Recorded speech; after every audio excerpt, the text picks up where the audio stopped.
Agora eu vou contar uma história que se chama O Tesouro dos Deuses. Então acabou aquela história da criação, da cosmologia, acabou aquela história do Odin andando pelos ermos lá, e deixando o seu olho e ganhando a sabedoria, e acabou a história dos Vana e dos Aesir. Foi feita a paz. Então vamos agora para essa história que chama O Tesouro dos Deuses. Essa história serve da mesma que eu falei lá atrás, tá? Tem histórias antes e história depois, mas eu vou seguir numa ordem que é mais fácil de compreender. Então começa assim, vamos falar, antes de começar essa história, eu queria falar um pouco de característica de dois personagens que fazem parte dessa história. Não são totalmente os principais personagens, mas quero falar sobre eles. Na Disney, Marvel, Thor, ele é um loiro, né? Também no Marvel, no gibi da Marvel, Thor é loiro e jovem.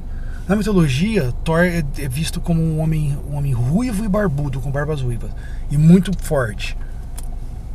Forte, mas não forte que a gente conhece hoje, não forte Schwarzenegger, não forte musculosíssimo, não, forte.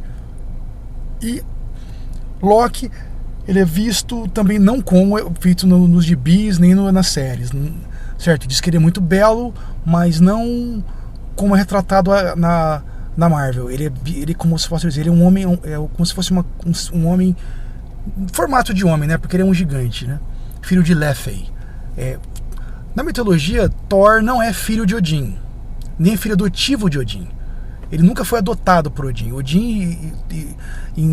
Loki, em algum momento, Odin já era mais sábio, talvez até mais velho. É uma suposição minha, porque eu não conheço, porque não também achei nada sobre isso. O que a gente sabe foi que Odin, no começo dos tempos, ele conheceu Loki, e Loki era de uma grande beleza e tinha cabelos ruivos, cabelos compridos ruivos. E Odin achou ele um cara assim, extremamente competente, sagaz, inteligente, mas com uma inocência. Assim, ele não era malicioso, não queria fazer mal. Ele tinha muita inteligência, uma sagacidade para entender as coisas, mas ele não era mau. E nesse momento o Odin gostou do que viu e fez uma aliança com esse ser, com esse Loki, que depois desenvolveu ele sendo o maior inimigo dos deuses. Retomando então aqui o meu raciocínio, vamos lá. Então vamos começar essa história. Falando isso, então ela começa assim. Um dia Thor vivia num grande palácio de Asgard, que se chamava Gladesheim. Gladesheim significa colunata de cristal. Thor vivia nesse grande palácio junto com outros deuses. Thor também tinha um palácio à parte, tá? Mas de acordo com a tradição do que eu peguei, nesse momento Thor estava em Gladesheim. Também tinha várias moradas para deuses nesse lugar. Seria o palácio principal, a colunata de cristal. Aí Thor tinha dormido num dos quartos de Gladesheim com a mulher dele, Sif, a deusa Sif, que representa a deusa da colheita. Ela tinha cabelos cor de trigo, porque trigo é de onde se faz o pão. Então Thor acordou, aí ele olha para o lado, e olha para a mulher dele, que tinha uma vez estonteante, uma deusa. Aí ele olha, a cabeça dela tá careca, assim, os cabelos. Aí ele mexe nela assim, ela acorda e fala, o quê? Aí ele fala, os seus cabelos. Ela, que tem meus cabelos? Ele olha, ele tirou seus cabelos. Meus cabelos, ela põe a mão, meu Deus, eu tô careca. Ele tirou seus cabelos. Ela, quem tirou meus cabelos? Loki tirou seus cabelos. Mas por que ele faria isso? Não sei, mas é o tipo de coisa que Loki faria. Aí Thor sai, mas ele fala para ela, vou dar um jeito nisso. Aí Thor sai, se arruma e começa a andar por Gladesheim. Até que um momento ele cruza pelos corredores com Loki. Aí ele pega Loki e fala, Loki, por que você fez isso? Aí ele, fez o quê? Por que você fez isso? Ele, fez o quê? Por que você tirou os cabelos de Sif? Aí Loki faz uma cara tipo de inocente, culpado, de vítima, mas também às vezes de que fez aquilo, daquela olhada, sabe, todas as expressões, pra você nunca saber o que ele tá pensando. Aí Thor pega ele pelo colarinho assim, puxa ele, por que você fez isso? Aí ele fala, eu tava bêbado e na hora apareceu uma coisa engraçada, mas eu nem me lembro mais por quê, mas na hora era uma coisa engraçada a fazer. Aí Thor vira pra ele e fala assim, sabe, Loki, os outros deuses vão achar que fui eu que arranquei os cabelos de Sif. Porque veja bem, Loki, os cabelos são a glória de Sif, onde está toda a beleza dela. E os deuses vão achar então que ela me traiu e que eu arranquei os cabelos dela como punição. A Loki, é verdade. Ai, dá risada. Vão achar isso mesmo. Aí ele fala: sabe, Loki, você vai dar um jeito nisso. Desculpa, Thor, não tem como eu dar um jeito nisso, porque eu tirei os cabelos pras raízes. Você vai dar um jeito nisso. Não tem como dar um jeito. Veja bem, eu tirei o cabelo pra raiz, não tem como fazer o cabelo crescer de novo. Ah, mas você vai dar um jeito nisso. Aí Loki fica olhando. Ele: você vai dar um jeito nisso. Loki: não tem o que eu possa fazer, sinto muito, Thor. Aí Thor fala assim: sabe, Loki, se você não fizer isso, eu vou quebrar todos os ossos do seu corpo. Você é um deus, você vai regenerar. Seria uma coisa como Prometeus, né? O deus que seria punido pelos deuses, pelos Zeus na mitologia grega, né? Fazendo um adendo aqui, e revive todo dia. Mas isso não vai acontecer porque Loki deu um jeito. Se você não fizer isso, se você não der um jeito nisso, todo dia eu vou quebrar seus ossos e vai regenerar, mas no dia seguinte eu quebro de novo, vai regenerar, vai quebrar de novo, vai quebrar de novo. Então no primeiro dia vai demorar mais, mas com o tempo vai ficar muito bom nisso. Aí Loki fica olhando sem expressão. Aí Thor vai, pá, quebra um osso do dedo dele. Do dedo não, da mão dele. Quebra um dedo da mão dele, pá. Aí ele fala: anões. O que tem anões? Anões podem fazer cabelos crescer de novo. Ele: não importa como você vai fazer, só faça. Aí ele pegou e saiu pelos salões. Veja bem, porém outro adendo aqui. Thor, a relação de Thor e Loki não é uma relação como é nos filmes da Marvel, ou como é uma relação como nos gibis, não tem nada a ver. Eles não são amigos. Eles se suportam, por causa que muitas vezes eles têm as mesmas características do amor pelo perigo, mas eles não têm uma ligação estreita de amizade entre eles. Quem teve no começo foi Odin e Loki, mas foi no começo dos tempos. E não chegou a história para nós do começo dos tempos. Então Loki faz um plano na cabeça dele. Então ele vai para Nidavellir, o reino dos anões. Lá ele vai num local, ele vai num dos castelos, numa montanha dos três anões que chamam os filhos de Ivaldi. Um é bem parecido com o outro. Os filhos de Ivaldi disputam a primeiro lugar e disputam a primazia com o anão Sindri e o seu irmão Brock. Sindri é o mais famoso de todos. Sindri e Brock são os mais famosos de todos. São os ferreiros mais famosos, são os blacksmiths mais famosos. Mas eles disputam a primazia com os filhos de Ivaldi. Aí Loki vai até essa fortaleza, né, em Nidavellir, ao reino dos anões dos filhos de Ivaldi. Ele se apresenta, né? Aí ele fala: eu tenho uma proposta para vocês, filhos de Ivaldi. Aí os três ficam olhando para ele. A proposta é o seguinte: vocês disputam o primeiro lugar entre os ferreiros mais famosos, entre os melhores ferreiros de todos os reinos, com Sindri e Brock. Aí um dos irmãos fala assim: o que Sindri fizer, nós conseguimos fazer melhor. Aí Loki fala: por que vocês não provam isso num concurso perante os deuses? Aí os três irmãos ficam olhando. Se vocês aceitarem, eu tenho um pedido a fazer aqui pra mim, mas se vocês aceitarem, eu vou colocar vocês perante os deuses, perante Odin, Thor e Frey, que são os deuses que fazem a defesa de Asgard. O Odin que faz o julgamento como rei, e o Thor e Frey que são os defensores. E vocês vão julgar, quer dizer, e eles vão julgar quais são os melhores. E se vocês são de fato os melhores, eu apresento para os deuses Asa. Eu sou seu representante. Aí um fala: podemos fazer isso. Aí o outro fala: o que você quer de nós? Você falou que tem uma coisa a fazer. Eu quero que vocês façam uma coisa. Eu quero que vocês façam uma peruca dourada de ouro, e que quando ela é colocada na cabeça de uma deusa careca, essa peruca entre na raiz da cabeça dela e possa crescer mais cabelos e vire como se fossem os cabelos naturais. Aí um dos irmãos fala: A gente pode fazer isso. Aí ele fala, esse presente vai ser pra esposa de Thor, então vale como presente pra Thor. Agora vocês vão ter que pensar no presente pra Odin e pra Frey. Eles, vocês aceitam? Aceitamos. Aí Loki sai dali, então ele vai lá para aquele outro lugar que eu falei lá atrás, ou no começo, onde Odin tinha ido buscar conhecimento, ali além do poço de Urd no sul, onde ficava mais ou menos perto do poço de Odin, de poço de Mimir, que ficava aquele castelo que tinha sido esculpido pedras de dragões, que tinha colocado gemas de rubis nos olhos dele, naquele lugar de crepúsculo eterno, que os olhos de rubis brilhavam como fogo. Aí ele vai nesse castelo. Aí ele chega perto, Loki chega perto, e só ouve martelar de martelos. Tá. Aí ele vai lá e bate na porta do castelo. Aí depois de muito tempo batendo, aparece Brook, um anão Brook.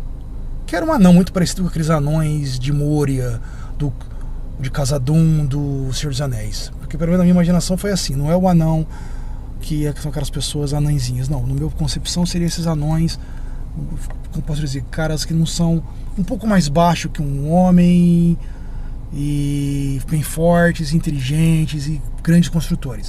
Aí Brook abre a porta e fala, o que você quer aqui, encrenqueiro dos deuses? Ele, me deixa entrar. Não, o que você quer aqui? Ele, me deixa entrar, faz o convite para me entrar, me deixa entrar. Aí o Brook faz um gesto para ele entrar, ele entra. Aí ele vai até a forja, onde mais ou menos Sindri está trabalhando. Ele fala, Sindri. Aí Sindri para de trabalhar e os dois irmãos ficam olhando para ele e falam, eu tenho uma proposta para vocês. Os filhos de Ivaldi disputam a primazia dos melhores ferreiros, dos melhores ourives e artifícios com vocês. Aí Brook fala, Sindri é o mais famoso, é o melhor de todos. Sim, ele é conhecido como um dos mais. Vocês e os filhos de Ivaldi disputam o primeiro lugar. Por que não colocar a prova? Aí Brook fala, o que você quer, encrenqueira dos deuses, é plantar a semente da discórdia entre nós e os filhos de Ivaldi. E o que você ganha com isso? Ele fala, não importa, eu estou vindo trazer aqui uma proposta única. Se vocês fazerem 3 presentes para os deuses julgar, 3 presentes, 3 tesouros para Odin, Frey e Thor. E na verdade, os filhos de Ivaldi já aceitaram esse desafio e vão fazer 3 presentes para Odin, Frey e Thor, e os deuses vão decidir qual é o melhor.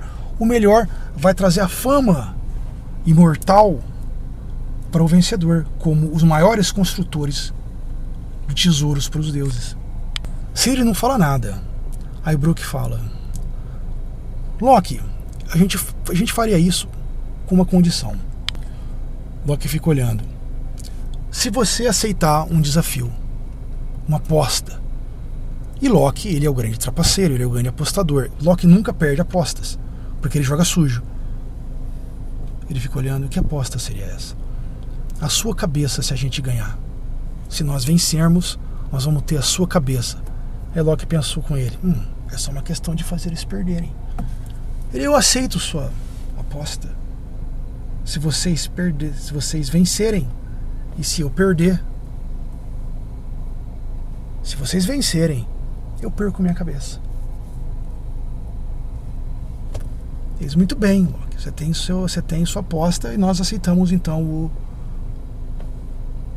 o seu desafio. Sindri fala, vou fazer uma grande, eu tenho grandes planos. Por que eu vou fazer com a sua cabeça, Loki? Eu posso construir uma espécie de umas coisas interessantes aqui. Agora saia, Loki. Sindri fala pra ele, eu tenho trabalho a fazer. Aí Loki saiu. Mais pra frente eu vou contar da natureza dos Jotun. Mas tudo bem. Loki saiu e ele voltou no formato de uma mosca gigante. Então antes, quando o Brook abriu a porta para ele sair, Loki saiu, ele virou uma mosca gigante e entrou rápido pela porta. E foi lá pro teto da forja. Não da forja, foi lá pro teto onde estava mais ou menos a forja. A forja ficava num quarto mais pro lado.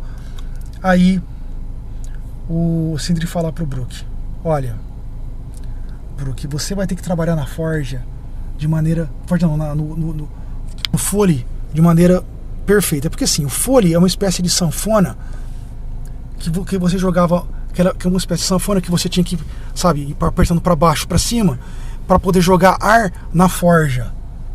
E se você fizesse de maneira constante, é como se fosse assim, você está jogando, o fogo vai subir de maneira perfeita por um período de tempo, para você poder forjar as armas ou coisas em ferro para transformar em aço.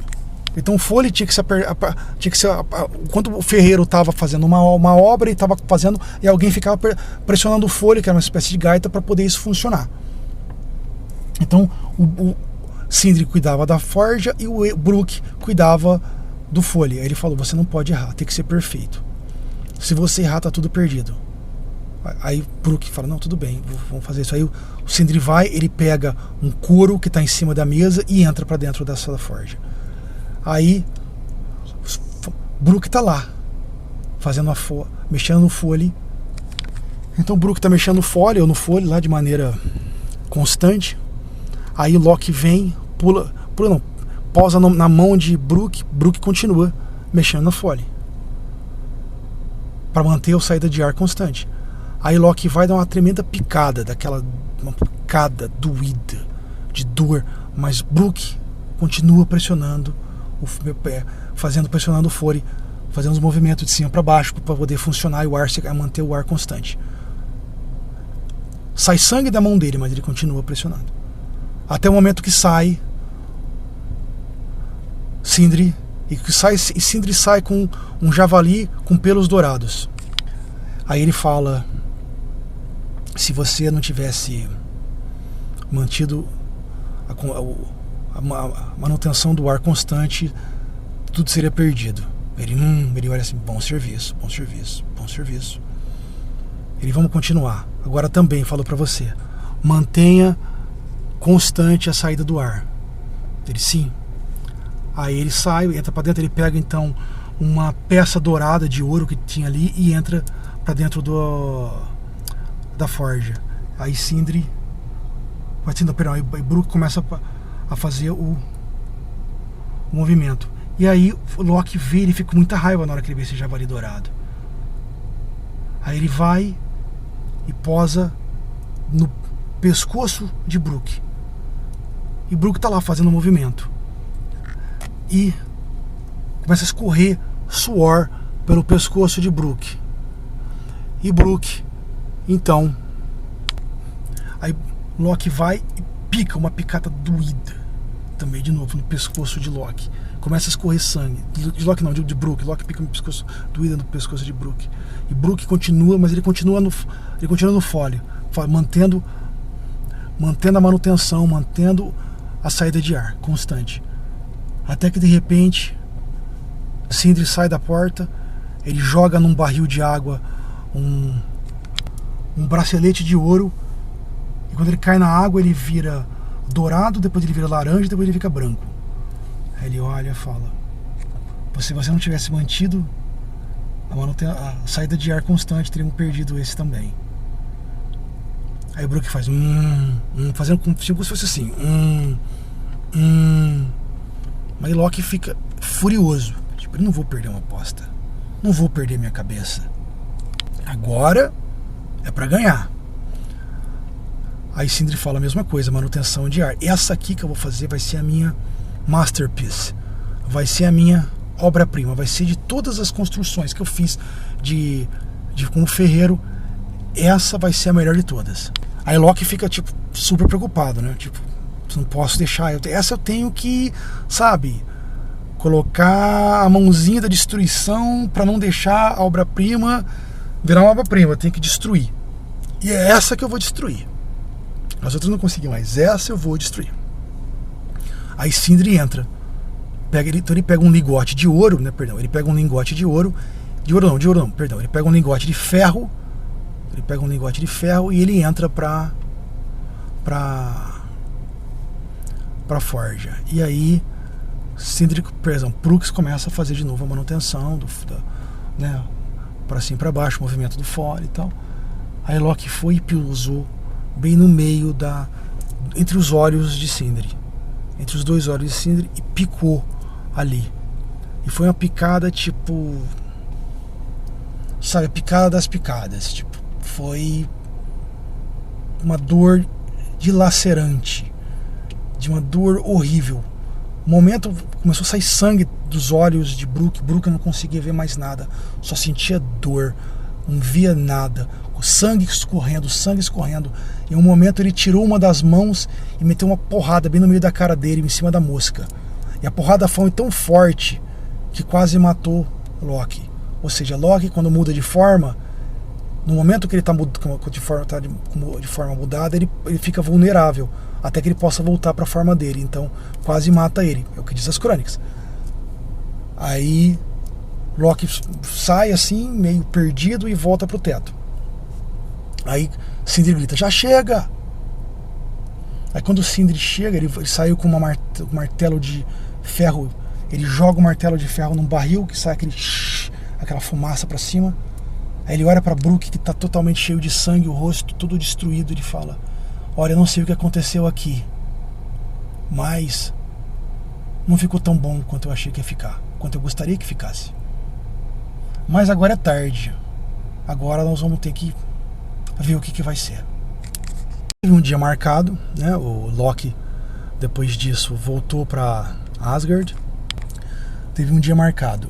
Então Brook e Sindri chegaram em Asgard. Aí tinha como se fosse um guia levando os dois pelo caminho, né? Em Gladesheim, na colunata de cristal. E o Brook e Sindri, eles traziam, puxando em grandes panos, os tesouros que eles tinham feito, né? Daí, pelo caminho, como se fosse assim, tinha no teto desenhos.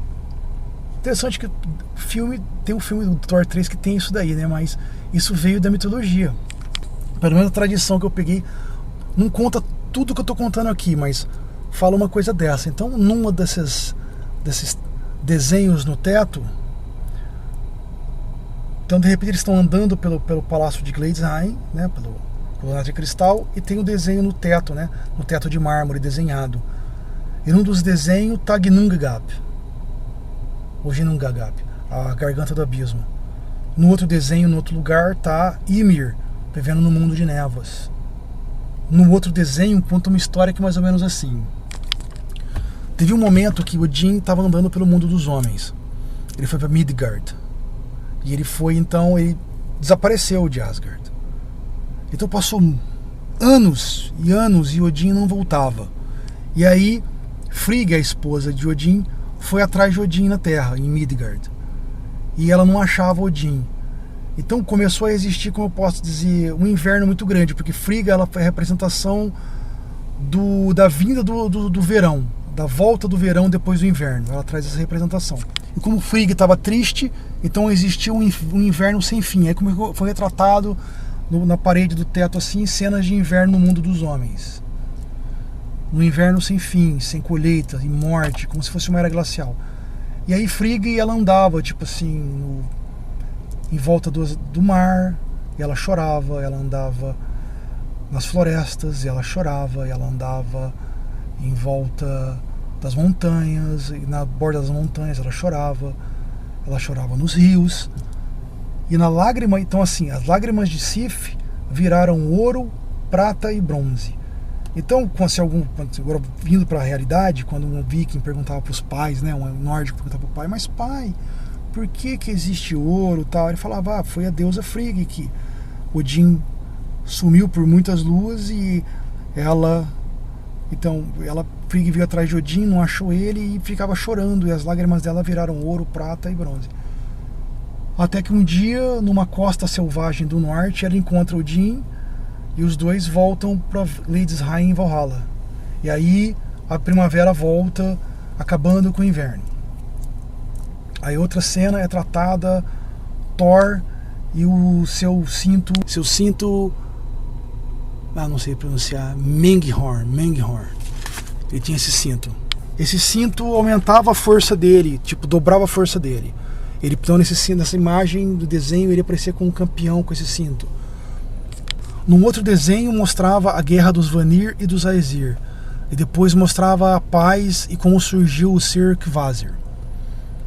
Aí, em certo momento, surgiu, como eu posso dizer, foi surgindo o palácio não no palácio, foi surgindo o salão do trono. E aí tava, como eu posso dizer, 3 tronos assim, né, bem altos. O do Odin ficava no meio, de um lado tava Thor e do outro tava Frey. Tinha vários deuses em volta. E estavam sentados próximos Loki e os 3 filhos de Valdi. E aí quando chega Sindri e Brooke, quando eles se aproximam, Odin fala: hoje então temos aqui então um julgamento. Um julgamento de 2 grupos, de 2 dos maiores blacksmiths de todos os reinos, que disputam a primazia pelo poder. De um lado tá os filhos de Ivaldi e do outro tá Sindri e Brooke. Sindri tá por mais tempo, fazendo por mais tempos isso, mas os filhos de Ivaldi se mostraram capazes, e agora essa disputa, os deuses vão decidir. Aí ele fala: eu, Odin, Thor e Frey vamos decidir quais são os maiores tesouros que eles fizeram. Loki está aqui com o representante dos filhos de Ivaldi e pediu para fazer as apresentações para os filhos de Ivaldi. Estou começando com Loki. Aí Loki se levanta, aí ele pega uma peruca de ouro, se aproxima de Thor. Aí Thor faz um gesto para Sif se aproximar. Sif estava com um pano em volta da cabeça. Sif se aproxima, ela tira o pano e tá careca. Todos os deuses: ó, por que ela tá careca? Ó. Aí Loki faz como se fosse uma reverência, entrega pro Thor entrega pra Thor a peruca dourada. Aí Thor fica olhando, aí Loki fala: essa que eu entreguei pra asa Thor é uma peruca de ouro. Essa peruca de ouro faz crescer na cabeça de um deus que não tem cabelos que vão nascer depois, que vão entrar como se fossem raízes do cabelo e vão crescer e vão ser como se fosse o cabelo original de uma pessoa. Aí, por exemplo, aí Thor vai e coloca a peruca na cabeça de Sif e de repente vira como se fosse o cabelo dela, e ela tem de repente cabelos de ouro. Todo mundo: ó. Então depois Loki vai, pega uma lança com desenho de runas nela e fala, se aproxima de Odin e fala: essa é a lança Gungnir. Ela nunca erra o alvo. E ela foi embutida de magia. Então qualquer juramento feito nela não pode ser quebrado. Aí ele faz uma referência para Odin e entrega para Odin. Aí Odin olha satisfeito para a lança, sabe? Aí depois Loki se aproxima do deus Frey e aí ele tira do bolso um lenço de pano. Aí o Frey olha sem estar impressionado.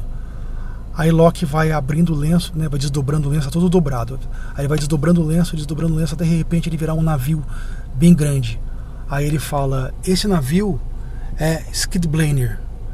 Para esse navio sempre vai ter bons ventos. E no navio, tipo assim, a proa do navio tinha como se fosse assim, esculpido na madeira um dragão, e na polpa tinha também esculpido na madeira a cauda de um dragão. Como se fosse assim, uma coisa muito bem feita. E Loki fala: para esse navio nunca vai faltar bons ventos. E ele sempre pode ser dobrado de volta e colocado num bolso, como um lenço de pano. Aí os tipos de Valdi ficam, sabe, um cutucando o outro, tipo, porque é impossível você ganhar de um negócio desses. Aí todo mundo aplaude e Loki se senta. Aí, com aquele monte de sacos de panos, Sindri vai, ele se aproxima de Frey e fala: esse que eu tenho, o tesouro que eu tenho é pra você, Lord Frey. Aí ele tira do saco um javali dourado. Aí todo mundo: ó, uma coisa bela, ó. Aí ele fala: esse javali, ele corre no ar, sobre os mares, e ele é muito veloz e forte. Ele se chama Gullinburst, o Gullinburst. Aí Frey fala: eu posso colocar minha carruagem nele e cavalgar pelos reinos. Ele fala: sim, ele não vai lhe faltar. Aí depois ele pega um bracelete de ouro, ele tira do pano um bracelete de ouro, né? Aí ele chega pra Odin e fala: pai de todos, esse presente é pra você. Esse bracelete se chama Draupnir. E durante 9 noites vai cair 8 braceletes de igual beleza, de ouro de igual beleza. Ele pode servir para aumentar seus tesouros, se você guardar, ou você pode dar de presente para dignatários os braceletes de igual beleza que vão caindo. Aí Odin ficou impressionado, colocou o bracelete no punho dele, no punho não, colocou no antebraço dele. Aí depois ele pega por último, ele tira o martelo. Aí todo mundo olha assim. Aí o Thor olha e fala: o cabo desse martelo é muito curto. Aí Brook fala: é minha culpa. Aí Sindri fala: antes de dispensar ele, deixa eu dizer o que ele faz. O nome desse martelo é Mjolnir e significa o forjador de raios. Ele é indestrutível e toda vez que você lançar contra o inimigo, ele volta para sua mão. Ele não erra o alvo, ele volta para sua mão. E ele também pode mudar de tamanho. Ele mostrou para Thor como muda de tamanho. Aí Thor fica olhando e fala: a questão do cabo ser muito curto é só uma questão estética, é só uma aparência. Ele vai ser útil. Aí Frey fala: esse martelo vai proteger Asgard dos gigantes de gelo. E Odin concorda com a cabeça. Aí Odin fala: então Frey, qual que é o seu parecer dos tesouros? Aí Frey fala: pela utilidade do martelo de Thor, a vitória é de Sindri e Brook. E você, Thor? Eu concordo, pela utilidade do martelo, essa vitória é do Sindri e Brook. Aí Odin fala: concordo, é uma decisão difícil, foram grandes presentes, mas por causa que o martelo de Thor vai garantir a proteção dos deuses de Asgard e de Midgard, o martelo de Thor vai ser o presente mais útil e o maior tesouro dos deuses. E aí, quando acabou isso, então Brook pega uma faca, uma faca bem grande, e fala: agora, pai de todos, nós temos uma questão de uma aposta que foi feita com juramentos, comigo e com Loki. Loki apostou comigo, se eu vencesse, ele ia perder a cabeça dele. E é meu direito, então, arrancar a cabeça dele. Odin, que nessa época não tinha mais grandes amores por Loki, ficou assim em silêncio, não disse nada. Aí Loki disse: eu tenho um juramento com o pai de todos. Eu e o pai de todos temos um juramento. Não é pai de todos. Nós temos um juramento. E meu pescoço pertence a Odin. E somente a Odin. Aí Odin olha pro Sindri e Brook e fala: é verdade, eu tenho um juramento com Loki. Aí ele fala: percebam, Sindri e Brook, Loki não é o pai da trapaças a troco de nada. É uma tolice fazer apostas com ele. Aí Sindri: não tem saída. Não tem saída. Um juramento foi feito entre eu e Loki. Realmente você não pode arrancar a cabeça dele aqui. Aí ele fala: e você tem uma coisa que impeça eu costurar um couro na boca de Loki? Não tem nada que impeça. Aí Brook pega então e pega um couro, então ele abre com furos a boca de Loki e costura. E os deuses se divertem com isso. Loki não se diverte e nunca perdoa uma desfeita. Então, assim, dizem as tradições, mudando um pouco da história, uma história assim, uma historinha à parte, né? Dizem as tradições que foi o deus Frey que ensinou os homens a plantar. Ele andava pelas terras de Midgard com seu javali dourado Gullinburst, que foi feito, né, pelos irmãos Sindri e Brook. E o javali ele abria sulcos na terra, grandes buracos na terra. Aí depois Frey ia, voltava e jogava sementes de árvores, ou às vezes de trigo e de plantas. E aí os homens viam isso e aprenderam a plantar. Também agora tem um conto, não é um conto, é um comentário. Esse comentário também, assim, eu não li esse comentário nos livros. Eu ouvi contos orais, contados de boca para boca, sobre isso que eu vou falar agora. Não tenho validação se confere de fato. Mas então, dizem então que Frey e Freya eram amantes antes da guerra dos Vanir e dos Asa, né, dos Alizir. dizem que eles eram amantes, porque nos Vanir isso não era um tabu, não era uma coisa errada, então irmãos podiam casar com irmãs. Porém, para os Aesir, isso era um tabu, era uma coisa errada, não podia acontecer.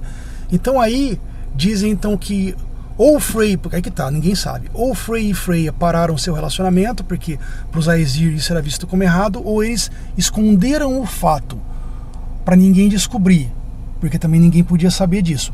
Também dizem, também agora não sei se confere, que Frey tinha muitos amantes. Outras coisas também dizem assim, algumas pessoas dizem que Freya, que é a esposa de Odin, porém na maioria das tradições que eu pesquisei, a esposa de Odin não é Freya, é Frigg. É porque existe muita mistura entre Freya e Frigg. E também como Freya tem seu próprio salão em Asgard, e também como ela tem seus próprios guerreiros, suas próprias escudeiras, então dizem que confundem Freya com Frigg, dizem que Freya que é a esposa de Odin, mas não, a esposa de Odin é Freya. Porém dizem que Freya ela era lasciva e tinha outros deuses como amante, mas porém não tenho como confirmar essa informação. Foi o que eu estou contando aqui, mas o que chegou para mim, mas não tenho como confirmar. Ambos eram filhos do deus Nihor. Nihor era o deus da superfície do mar, e Frey algumas vezes ele ajudava o pai a controlar os ventos do mar, da superfície do mar. Também Frey ele era o deus da primavera, porque ele fazia o solo ficar fértil. Então assim, muitas vezes também dizem que com Frey vinha o sol. E quando chegava a época do inverno, que lá no norte, no extremo norte, tinha dias que não era dia, ou que o sol era pouco, então dizem que nesse momento Frey não aparecia, e ele só voltava na primavera.